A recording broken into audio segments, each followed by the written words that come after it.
At the stroke of noon at February 15th, 1965. The red and white maple leaf flag was raised for the very first time on Parliament Hill. The flag is a symbol that unites Canadians and reflects the common values we take pride in. Opportunity. Be united. Democracy. Pride. Freedom. Patriotism. It allows us to come together and all truly feel Canadian.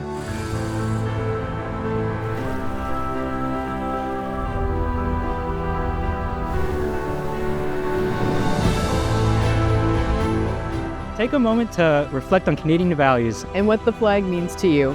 Let's celebrate together. Let's celebrate together. Happy National Flag of Canada Day. Happy National Flag of Canada Day.